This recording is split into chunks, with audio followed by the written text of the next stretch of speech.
Bonjour, ici Louise Crépeau. J'aimerais qu'on regarde ensemble un passage qui se trouve dans le 4e chapitre du livre de Paul aux Philippiens et on va lire ensemble les versets 6 et 7. Ne vous inquiétez de rien, mais en toute chose, faites connaître vos besoins à Dieu par des prières et des supplications avec des actions de grâce. Et la paix de Dieu qui surpasse toute intelligence gardera vos cœurs et vos pensées en Jésus-Christ. À la lecture de ces versets-là, on voit que la première chose qui nous est recommandée, c'est de ne pas s'inquiéter. Jésus nous a répété la même chose en Matthieu 6, 34. Il a dit « Ne vous inquiétez donc pas du lendemain, car le lendemain aura soin de lui-même, à chaque jour suffit sa peine. » On a assez de besoins aujourd'hui à adresser à Dieu sans s'inquiéter de ceux de demain. On nous dit ensuite dans Philippiens qu'il faut ensuite faire connaître nos besoins à Dieu. Matthieu 10, le verset 30, Jésus nous dit que même nos cheveux sont comptés, que Dieu connaît même le nombre de nos cheveux. Si Dieu nous connaît avec une telle précision, il connaît certainement tous nos besoins. Il nous connaît de façon tellement intime et personnelle. Il connaît même les pensées de nos cœurs, il connaît même les pensées les plus profondes. Et il connaît aussi les besoins d'aujourd'hui. Et Dieu a la capacité de répondre. On sait que Dieu est tout-puissant et Dieu peut répondre de n'importe quelle façon, même de façon inattendue. Dieu peut répondre à nos besoins par un autre humain, par un ange, par un fait naturel ou un fait surnaturel. On nous dit ensuite d'adresser à Dieu des actions de grâce.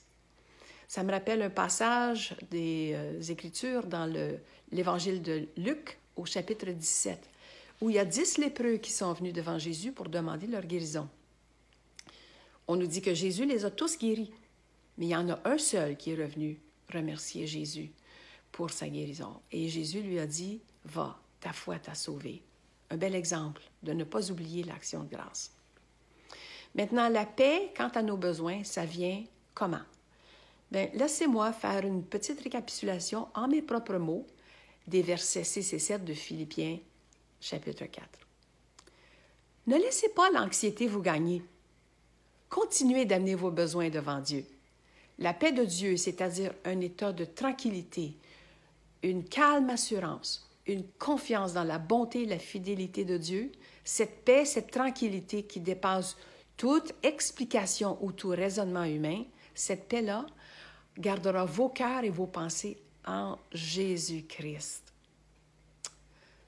Les actions de grâce, la gratitude, ça repose sur notre vécu avec Dieu.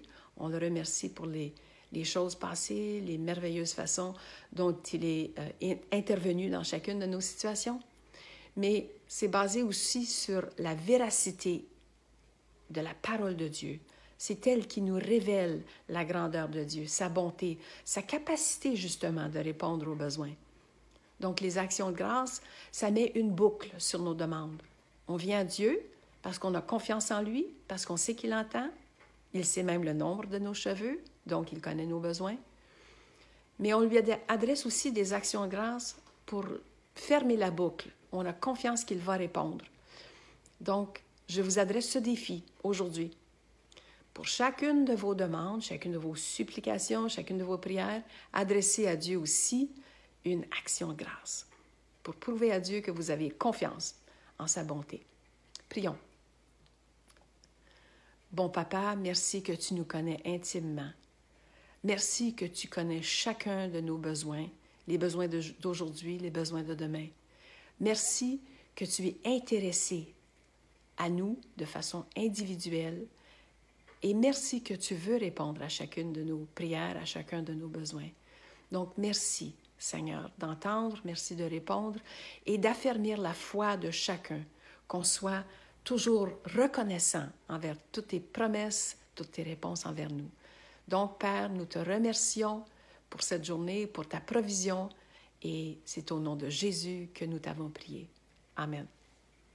Donc, je vous souhaite une bonne journée et à la prochaine.